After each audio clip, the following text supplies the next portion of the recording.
yang menebang hutan secara sembarangan. Penyebab lain bencana alam di sebagian besar daerah di Indonesia adalah penggundulan lahan. Jakarta merupakan salah satu kota yang harus lebih waspada menghadapi musim hujan ini. Sebagian besar tanah di Jakarta telah ditutupi bangunan, sehingga sangat sedikit tempat untuk resapan air. Hujan beberapa saat saja bisa menyebabkan genangan air cukup banyak. Itu sebenarnya juga disebabkan oleh dua faktor. Yang pertama faktor alam dan kedua faktor manusia. Kalau faktor alam emang menurut penelitian BMG akhir-akhir ini memang curah hujan itu semakin meningkat. Dan karena faktor manusia, karena ulah manusia itu sendiri yang menebang hutan secara sembarangan. Penyebab lain bencana alam di sebagian besar daerah di Indonesia adalah penggundulan lahan. Banjir bandang berakibat longsor terjadi di Bahorok, Sumatera Utara tanggal 2 November 2003 lalu. Banyak pihak menuduh penebangan liar menjadi penyebab bencana yang menewaskan 253 jiwa ini.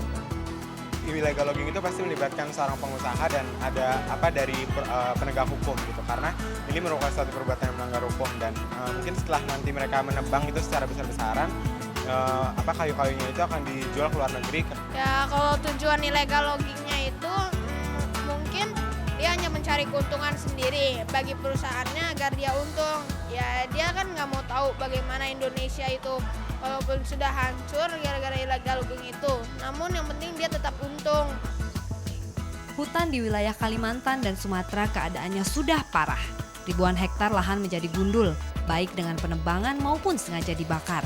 Ini mengganggu keseimbangan lingkungan alami hutan. Saya akan memberlakukan jika ada orang yang berbuat illegal logging, diberikan denda seberat-beratnya serta hukuman penjara. Kemudian saya akan menanam kembali hutan yang gundul itu. Langkah aku sendiri sih menanam kembali pohon-pohon tuh di rumah biar kelihatan asli juga.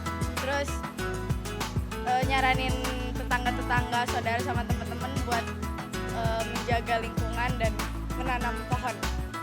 Nanti saya akan beli bibit yang banyak dari luar negeri untuk nanam hutan kembali, terutama di Kalimantan dan Sumatera.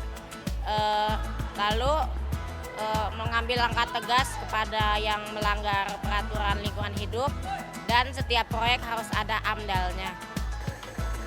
Indonesia adalah salah satu negara yang hutannya paling cepat hilang di dunia. Pelestarian lingkungan hidup jadi tanggung jawab semua agar bencana alam dan kerusakan lingkungan tidak lagi terjadi.